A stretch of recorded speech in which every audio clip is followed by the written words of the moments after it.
This week, incredible episode. We've got a guest joining us, Derrick Corso. He's going to walk us through some tough things about mental health with fathers, parenthood, marriage, everything in between. You do not want to miss this episode. The merch store is up. Go get you some merch. Yep.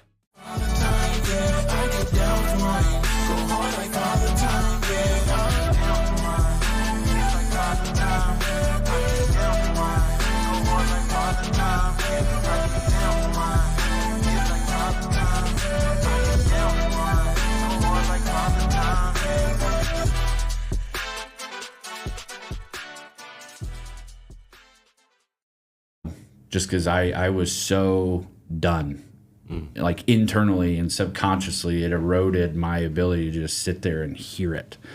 But I think when you think of how do you handle that, you don't want to sit there with headphones on all the time because you think something could go really, really, really wrong, and you're not going to hear it. But I think it's really important to have, a spouse and a partner that really, really has your best interest. Not, I mean, that's why you get married, but really looks out and understands you and your well-being and what works, what clicks, how to maneuver those situations even when time gets tough, because that will all blend together. And if one of you or both of you don't have the ability to, have that awareness and see all the caution signs and stop signs, and they're hitting you in the face and you're not stopping, like, that's combustible energy. Does it turn into that, because couples argue sometimes, they have fights, like there's little things that happen.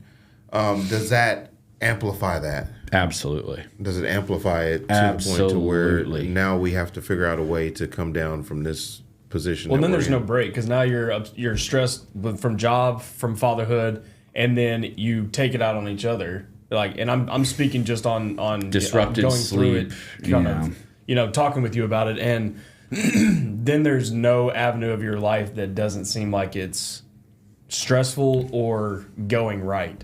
And so walk us through. So she has colic. So she kind of up to the point where, with your work and with Haley, y'all decide, she's kind of coming down from the colic, not coming down, but she's working past it. And then y'all find out that you're pregnant again. And just kind of was it planned? Was it, because it was so close in age, is that kind of what y'all's plan was, or how did that come about? Definitely not planned. Well, I know how it came about. I know, you know what I mean? I know how we got there. Definitely not planned, but also not, like, we weren't not trying. It was, I think we tracked it back. It was we call it Parents in the Wild, Parents Night Out. In-laws took our oldest, and we had an opportunity to go out to Fort Worth and celebrate. And this is actually a really funny story, how we found out, or the day we found out. We were out and about for the day, and our oldest had a blowout out in public, to where clothes ruined, clothes go in the trash. All she had on was a jacket and a diaper, and we had to go home. Well, we get home, and I had to go pull the trash cans in.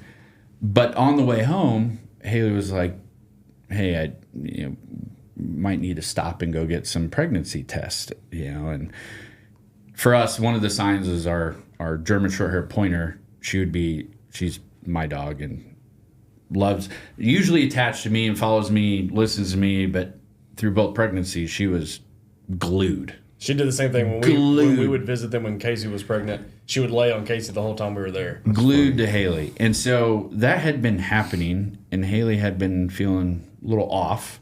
And so she's like, hey, we need to stop and grab some pregnancy tests. I was like, no, there's no way. Like, not a shot in hell. So we go home. I pull the trash cans in.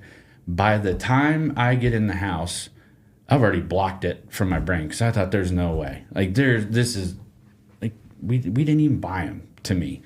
So I get in there, and she has Haley standing there with just this look on her face.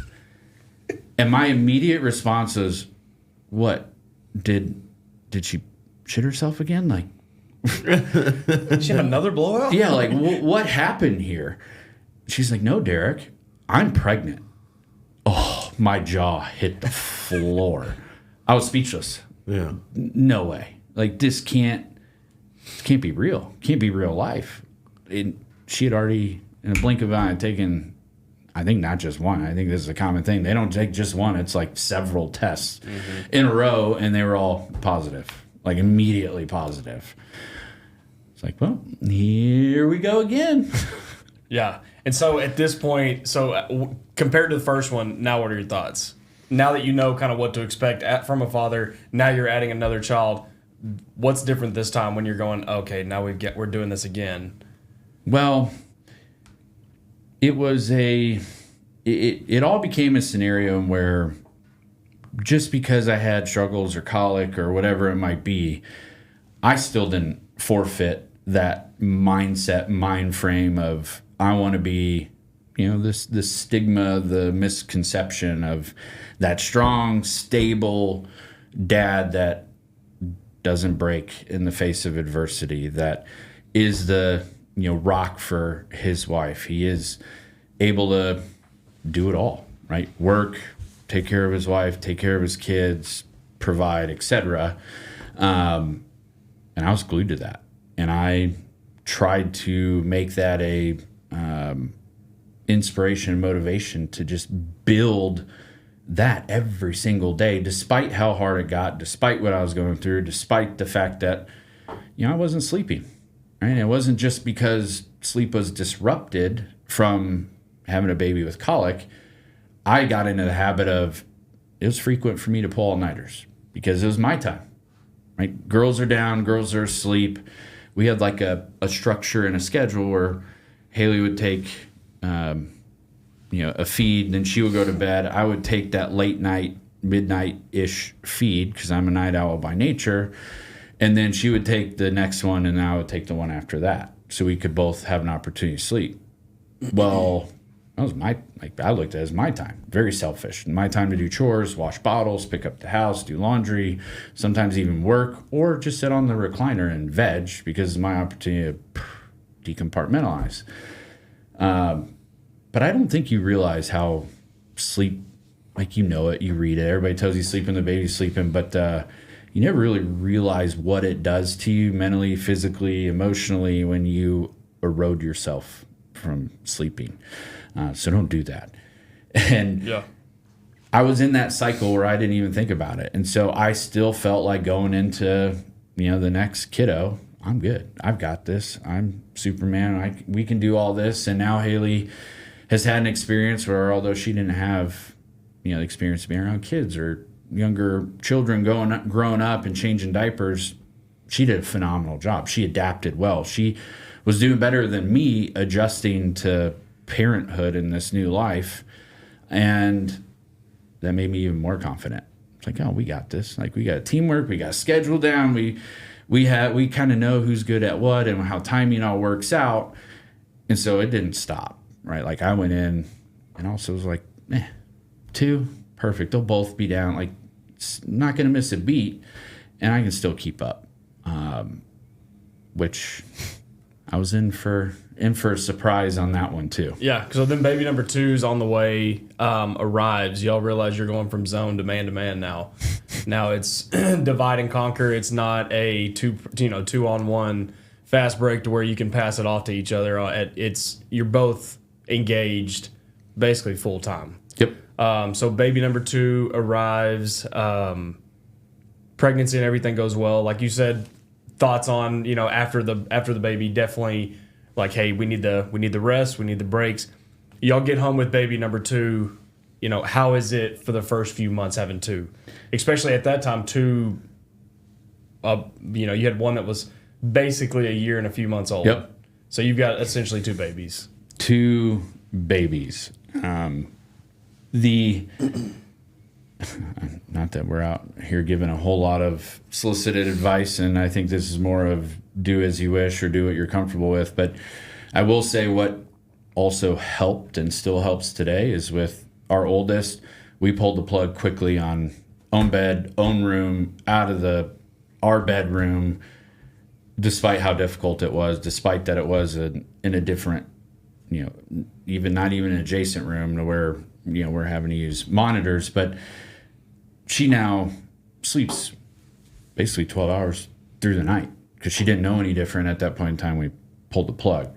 So the nice part is we didn't have two. Like, we didn't run the risk of having two in the room and now having both girls disrupt each other and go down that path. And we're very fortunate that all worked out the way it did. But we got pump faked.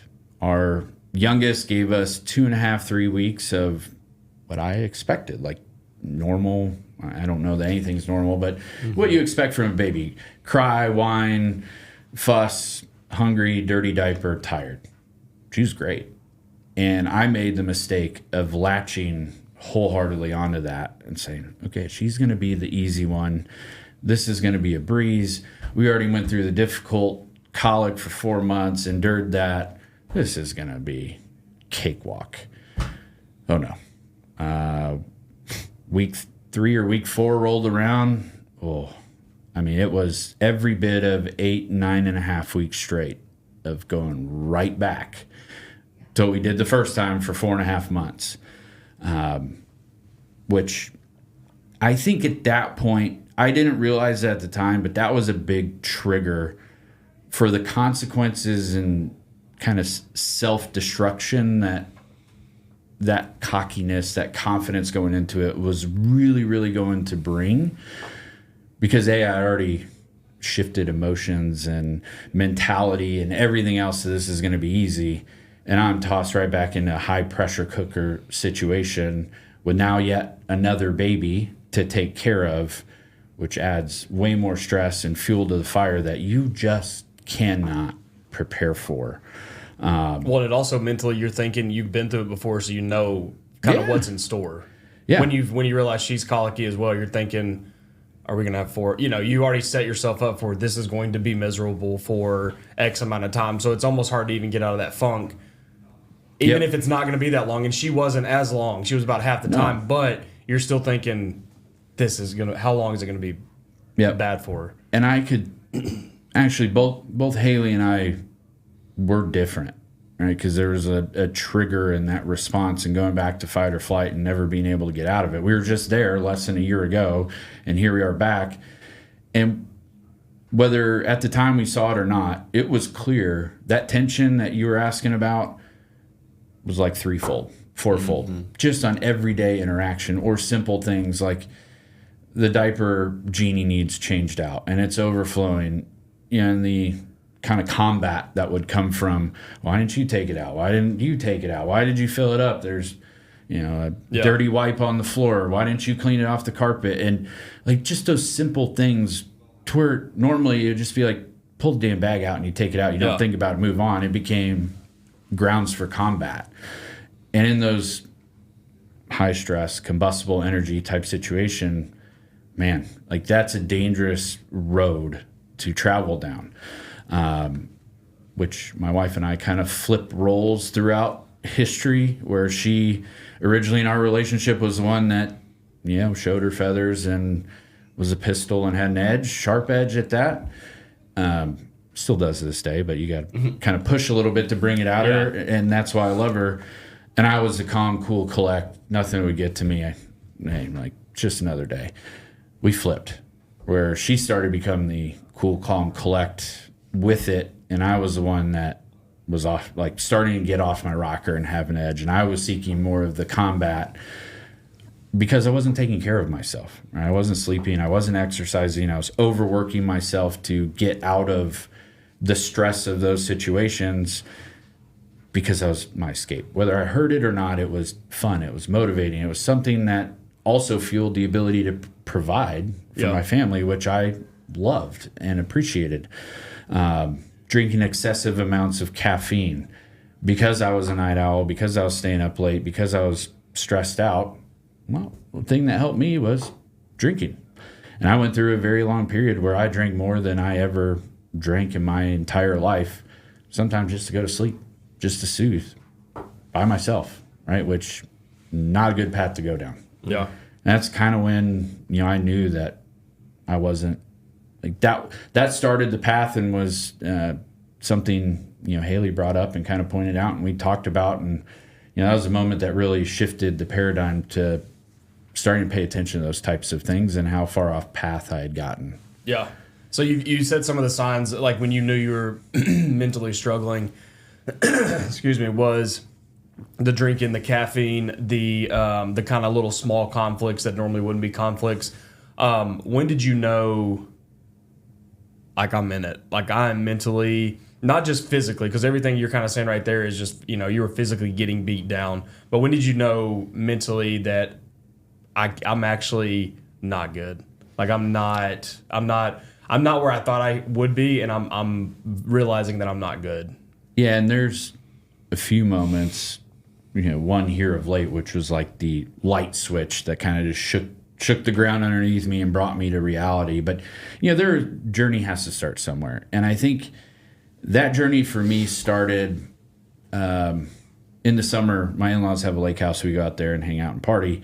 Well, there was a period where, like, I saw my reflection in people. Like, I'm a very social person. I like hanging out, having fun. But I had become a shell of myself. Mm-hmm. Everybody knew it. Everybody saw it. Everybody saw it happening in real time. I didn't. I was on a freaking roller coaster. Not a good path. But I remember I could hear people, like, chatting. Like, Derrick, okay? What's wrong with him? He's not being himself. Like, and I saw it and when I interacted with people. And I kind of knew I wasn't good, but that was a validation moment, which at the time started to resonate. Hey, like, you're not good. And it was foreign ground for me. And sure, I could have blamed or could have looked to all the situations that fed that situation. But like later I found out I really need, like at that point in time, I really needed to like pull the reins back and challenge myself. But instead, that moment actually agitated me more.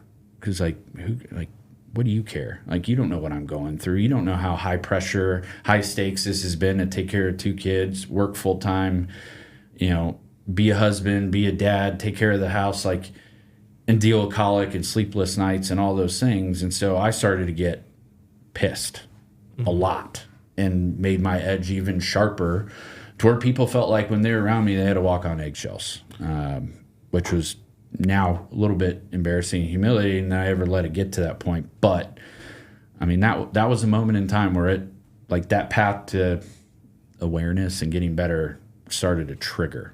Awareness is super important. I think that a lot of times, it's hard to say what leads us to find a vice, pick up whatever habit or whatever thing it is, and we go down as far as we go until we have the awareness. Like, I've got something going on. I need to try to rectify it. There's a point in time where we try to figure it out ourselves, and I think that what I've seen and what I found is that a lot of times whenever we try to deal with it by ourselves, we can do kind of good, but it's more of a mask. And as soon as we are we let our guard down, it pulls us back even more, and it gets deeper, and it really does take that outside help. It takes you being open and honest and being able to share, and come out with it. That you need help, because a lot of times we do try to self-assess and then self-medicate. And so talk to me kind of about some of the struggles with that, realizing that you're on an island, because that's why people would feel like you're lashing out, because you feel like you're on an island. Like, yep. I got to figure this out. It's on me to figure this out. I'm a man, I'm a dad, like, I can't let my family down. But you put even more stress on yourself, which then you try to self-medicate and try to, doctor yourself. So, yep. Well, and women will talk about that a lot with men, is that men are fixers. They can't ever, sometimes a woman just wants to talk to you about it. She doesn't want you to solve anything, but we're naturally like, there's a problem. Let me come up with a solution. Let me find a way to make it better. But when it's dealing with yourself, like Tony was saying, tell us kind of how you were out there felt like you were by yourself trying to figure everything out. Yeah, much of that was self-inflicted, right? Because there was, consequence of also me being someone who stuffs, right? I bury, I suppress things, and I have a prideful, stubborn nature to myself, and it's great when there's awareness and I can, pivot in real time. But when those blinds are taken off, it starts to build and build like a volcano about to erupt. And when you continue to feed it, you do become edgy and you push people away. I was not, and also like one consequence from first child to second, through that colic phase, we just fed, we were researching, we were asking, and we were just constantly being told, like, just be patient, it'll get better, you'll get over it, time will pass, it'll pass, you're good. And so I immediately kind of jumped back into that mindset, which also was just a lie. Like, it's a lie to myself. And so when you're sitting there weathering the storm, you're self-medicating, you're isolating yourself, you're distancing yourself from your inner circle and people that love you who would help or lend a hand, and you're, on the verge of erupting and pushing them away, and, have that mindset of, why do you, like, you don't know what I'm going through, and you have this, I don't know, void of actually sharing because you don't think they know your story. They don't think they can relate. Or you hear, our kids didn't have colic. We don't know what you guys are going through. Or, oh, that sounds terrible. Or, we even heard, like, it can't be that bad. It can't be all day. And it's like, you kind of go down this path where you start to resent people around you, or maybe not the people, but you don't naturally flip the switch to, like, I need help. I'm going to go talk to my best friend. I'm going to go talk to, or seek therapy, seek counseling. You try or at least I try to weather the storm, right? And that pride and selfish, stubborn nature of I'm stronger than I am, or stronger than I thinking I am and can be. Like, I was weak. I was being beat down and becoming a shell of myself that people didn't even recognize. Do you think that athletes kind of experience this more? Well, I won't say more, but like, I can just see that athletic mindset, and I've been in some very similar situations where I've had vices and have tried to get out myself and have needed to rely on others to help. But as an athlete, if I want to get better at something, I work at it. Yep. And I just do it. And I know what steps I need to take to get to that position. And whenever you're fighting these battles, these mental health battles, like the vices, whatever it is, you're like, okay, I know where I need to get to. Okay, so I just need to do it. I just need to figure it out and do it. And so I think that's kind of a thing that also lends to that, right? Yeah, and there are a lot of similarities. That's why I love that my background's in baseball, because I think, talk about sport. Any sport's full of adversity, but you hit 300, you fail 7 out of 10 times, and you're still a Hall of Famer. That's right. But like that awareness piece literally is like just disappeared in thin air. But who was aware? Haley, my wife. For sure. And God bless her. I mean, at the end of the day, she's my rock, and it's so important to have someone in your corner that just isn't going to stop, right? They love you for you. They know when you're your best. They know what makes you your best, and they have the wherewithal and resiliency that no matter how difficult times are, no matter how much her and or I are struggling, whether it be together, whether it be with the kids, whether it be through colic, figuring out parenthood, this new life, like now I see it, but in the moment I didn't. Some of those things would drive me crazy, but now I'm forever grateful. She was finding every opportunity in different ways to try and like carve me or pull me back into being myself again, because I had clearly gotten off path. And there's just little things like, have you heard from Jason lately?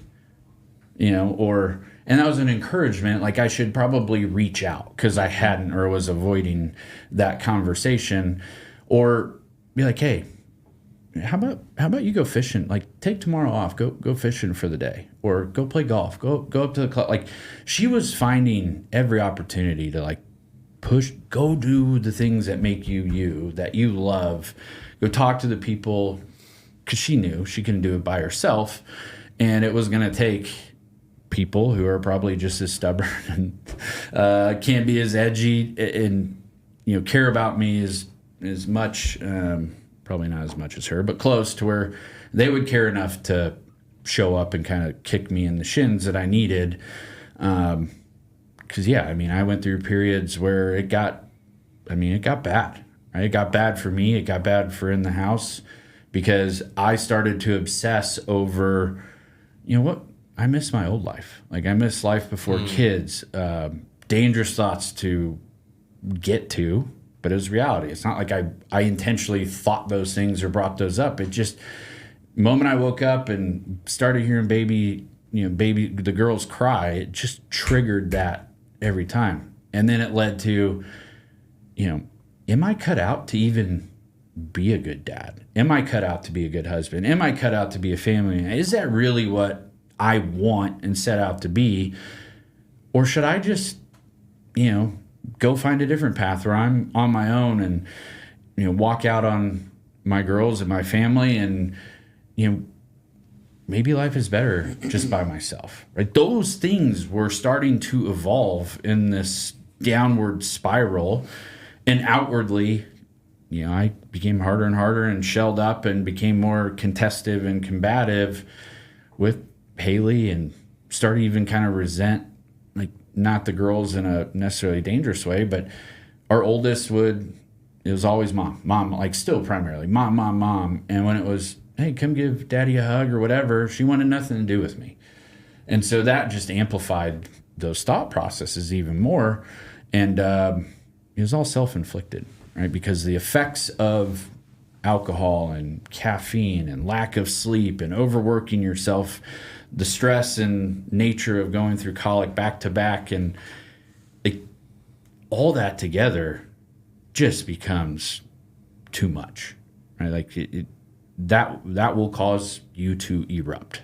And that's not something that is a good thing, right? And I think the ability to be aware and see those signs and pick up on signals in real time and understand that, your spouse, your loved one loves you for you, and they're looking out for your best interest. Pick up on those cues, right? And value that, show appreciation, show your gratefulness, because without it, who knows?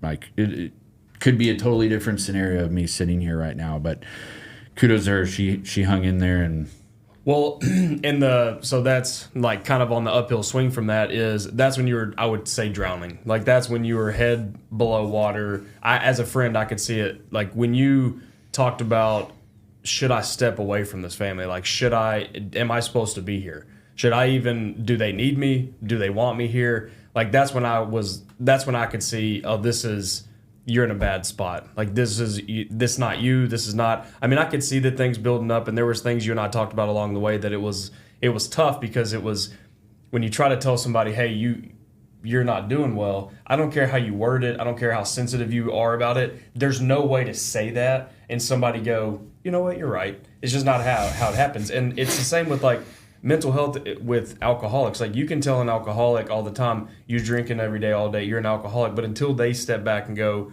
I am, or a drug addict, until they step back and say, I am. With mental health, especially with guys, it's the same way. Until he was ready to step back and say, I'm not good. Like it didn't matter how many conversations we had or how many times you would go to present those things. It was like until he gets to that point, you just got to kind of, and Haley did. Haley just stayed right there, step for step. Days where she would call me and just be like, he's not himself, he's not good. And she stayed. She never faltered.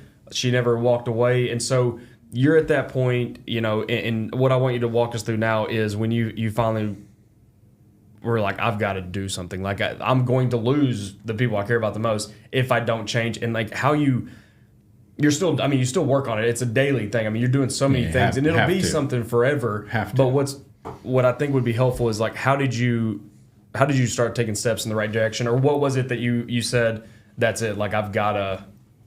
Yeah, and if you like just one step back, if you were to ask Haley, like back to your question, when was the moment, or sounds like the moment for you is when things started to shift in a different direction or become aware and whatever. I think the moment for Haley was, I was very open and honest with, those thoughts, whether they were they weren't intentional, but I felt so terrible about having those thoughts of like, is being a dad for me, is being a family man and a husband really for me, like it made me sick to my stomach. And it was also one of those things of like it's hard for me to even say it right now because you don't feel good about it. You know it's bad. You know it's a bad thought. And when it's unprovoked, you don't feel like there's too many people you can go to and say that and them not look at you and be like judgmental. What the heck? Yeah. Dude, you get like something's up here. And I wanted to hide from that. Where like I was open and honest with her because I knew like she's my wife. I should be able to lean and come to her for anything. And I could just tell like in her reaction still to this day. That's when she knew something clicked in me where I was not good. And that's when she really started to push the pedal on not just like, hey, go play golf or go get out of the house and go golf. It was, hey, counseling, therapy, take time off work. Like she was starting to really move chess pieces that could create action for me to actually get some serious help, right? Calling my friends, recruiting my friends and ideas and ways to get me to realize like, dude, you are not you. But the moment for me where like help really started to evolve, there was a day, actually pretty recently, I was sitting on the recliner. Haley had gone to bed, but we were waiting on one of her friends to show up. She's passing through, and I'm not an anxious person. Never have been. Can't say I never will be, but it's weird for me to feel anxious.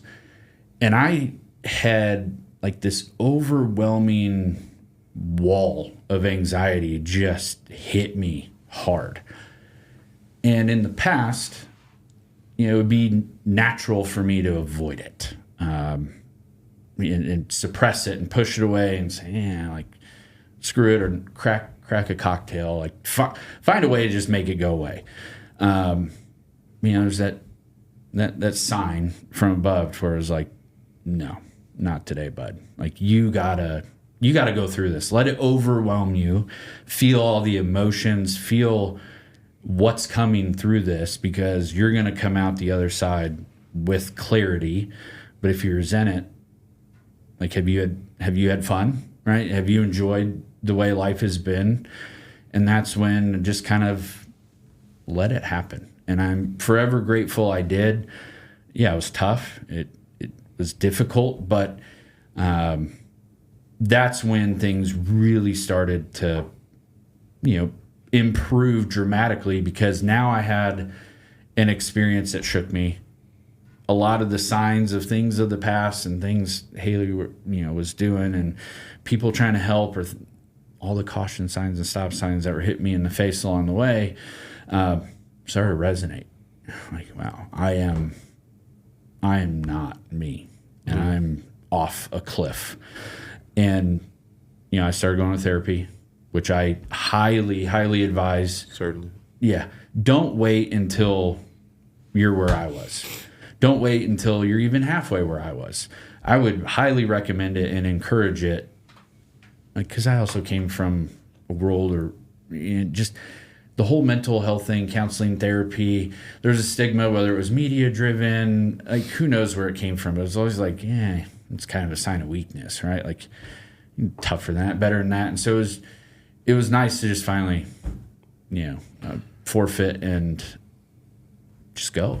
Right. That's a good word, forfeit. Like to just let go of it, man. The feeling of being able to feel again feels good, right?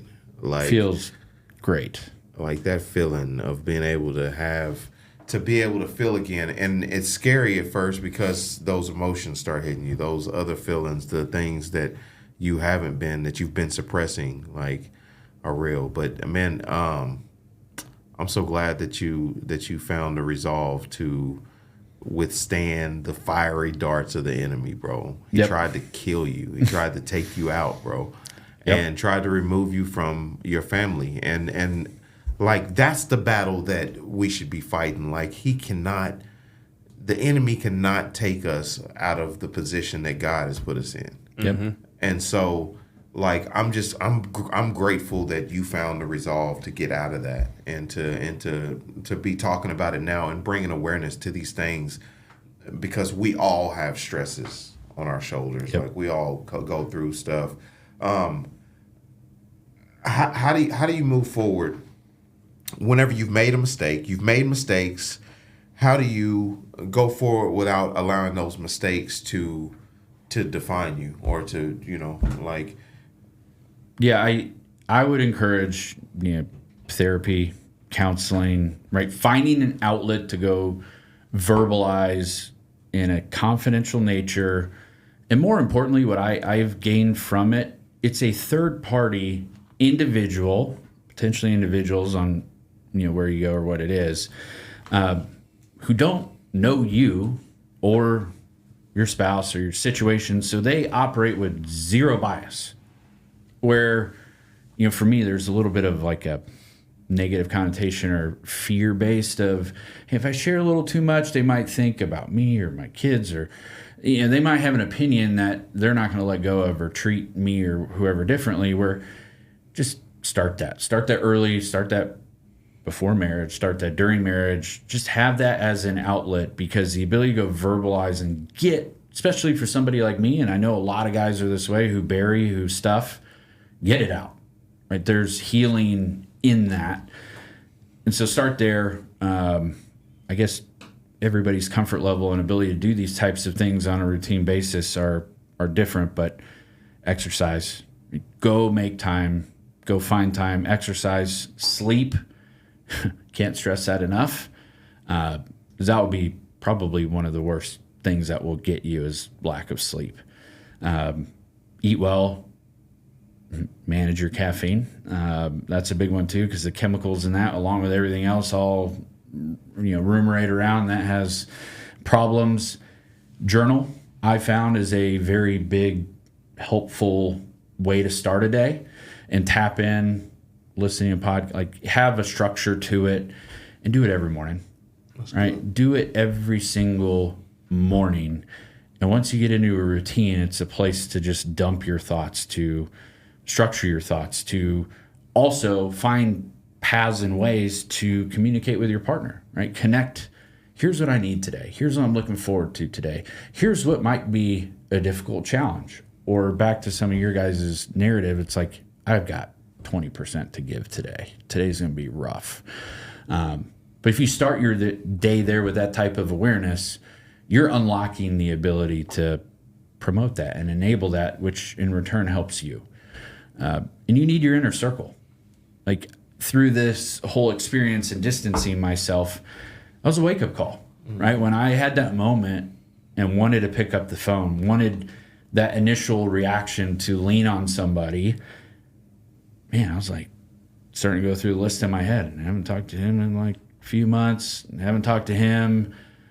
It's just kind of like, man, have I really distanced myself that much from my inner circle that I can't pick up the phone right now at 1:30 in the morning and have any like, they may have picked up, but the ability to like jump into maybe solution mode or be a lending ear without, with the ability to kind of just listen and be a supportive mechanism. I didn't allow that to happen, right? Because I was not truthful. I was not open and honest. I was isolating. And so they didn't really know all the details and stuff I was going through. And in therapy, I kind of found, like, what good is it to have and tout your friendships like that when you can't be truthful? You're going to hide from the truth. You're not going to enable them in your most difficult moments. What good it, like, you have to question, are those really good friends, or have you done your part to make that continued reality? And so it just really challenged and reminded me life's better with your boys, life's better with family, people that love you, because you can't do it alone. Your wife can't do it alone. You two could probably do some damage together, but it's just more fun and better to have your circle with you. Yeah. Well, that's awesome. Dude, I'm excited. Bro. Yeah, I'm happy that you came on. I'm happy that you were willing to open up about the struggles that I think a lot of dads face, but are also, like you said, won't get them out there, don't act like they don't exist, and then either erupt or end up just holding it in and having resentment towards people that they may not even want to have resentment towards, or even have a reason to have resentment towards. So I think it's awesome. I think everything that you said has been incredible. I'm glad that you were willing to do this. This is why we started this podcast. We love our wives very much. There's hundreds of places for them to go. There's not always places for us to go. And this is kind of the reason we did this is for guys to be able to get around and be like, I'm not good. I had to go do this because, you're a big, strong guy, and you see somebody who's struggling, and they're saying, I'm going to counseling, and it's helping, like, dramatically. Like, it is drastically changing my life doing this. And so I think it's important for everybody to hear that is, you can be tough. You can be strong for your family. Being strong doesn't mean stressing yourself to death, literally to the extent of physical death. It means being strong for them and opening up to other people to show them that, you can ask for help. It's okay for you to not be okay sometimes too. So strength and weakness. Yeah. Right. And I think one nugget I wanted to make sure I said today, because it was so profound and it stuck with me, is what you resist persists. Right. So just remind yourself that the more you resist, you're going to create something that may not need to be created. Yeah. All right. So guest on the podcast, you get to sit in the corner now. You get to go through the lightning round. The lightning round. We're going to hit you with questions, fast paced. You answer it. We get through with that. We got a little gift for you. We obviously got to hit the dad joke of the week. If you don't have one, I've got one in the chamber. But if you've got one, by all means, do it. So we're gonna do the lightning round. We'll get you everything. Thanks for being here again, buddy. Of course. Thanks for having me. Let me see if I can do some effects right here. Lightning round. Yeah, I like it. Okay. Yeah. All right. So you ready? Ready. All right. Favorite toy growing up? Ooh. Honestly, probably my He-Man figurine set. Heck yeah. Favorite memory as a kid? Ooh. Honestly, this is a little bit of a longer story, but through American Legion, we had to sell these little tags for donations in the summer before season started, and the top performers or top raisers got to go on the field at Wrigley and take their picture and all that. I got to go. I got to win. I'll never forget it. That's tight. Yeah. Favorite food? I love all food. There's not much I don't eat. Pizza. Okay. For sure. Loaded. Super speed or super strength? Strength. I'm not a speed guy. Never have. Speaking on that, what's your greatest strength as a father? Greatest strength? Yep. Boy. Probably one arm bottle making. That's exactly what he said. Probably one arm. Bro, I told you.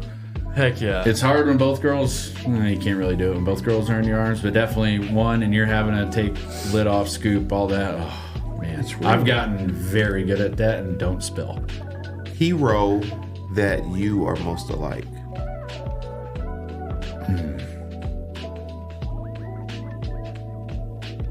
First one that comes to mind is Batman. Of course you want to be a billionaire. I love Batman? I have He's a night owl. Well, a night owl, and I have a nature about me too, to where like the difference between how I operate at home and with my friend group is distinctly different than how I operate at work. right? And Batman has Yeah, Batman has two sides. Oh, that's good. That was good. All right, favorite hobby. Fishing through and through. Okay. Favorite memory with your kids? So far, can I say all of them? Of course. Oldest first birthday party, no doubt. Awesome. Youngest, seeing her crawl. Because she hasn't quite figured out how to like use the legs yet and get them underneath. So she like a seal, crawls, yeah. like a seal, just kind of flops. But man, she'll get where she needs to go. But seeing her do it and doing it with the determination and grit, because nothing's staying her way. I mean, she will crawl through and under the coffee table. She will crawl over pillows. It does not matter what's in her way, and she's been like that from the jump. That's awesome. 20 years from now, what's the best advice you can give your girls about not only marriage, but about being a parent? What's the best advice you can give them?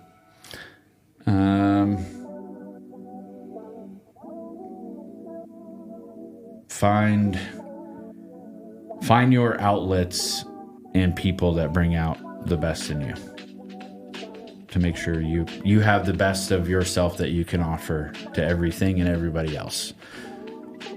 I like it. I like it. One more? You got any more? Let me get it. Let me get them. I think we're good. Like, what is your favorite milestone as a dad right now? Favorite milestone? Honestly, getting both girls up in their own room and sleeping through the entire night. It's huge. Big. Hey, you did it, big dog. We got a shirt for you here, man. Dang. The Dad's Corner shirt. Let's go. And then also got you a hat. Cubby blue. Yeah. That's exactly Fly what I the said when W, we got them. baby. I said, let's get the Cubby blue, because that was big for me. Nice. Thank you so much, guys. So, but yeah, don't forget, get the merchandise, guys. Go to the website. The hats and shirts are selling. We appreciate everybody who's bought them so far. Just help support. // We're not sure which one it is, or how to say it, so just try them both. But we're leaning back. It's a /. So, dad joke, you got one or no? I don't. Okay, I got one. Let's go. You can't answer it. Knock, knock. Who's there? Daisy. Daisy who? They see me rolling. They hate it. All right, guys, we got one thing left to say. Shut the dang door. Yeah. Let's go. That was solid.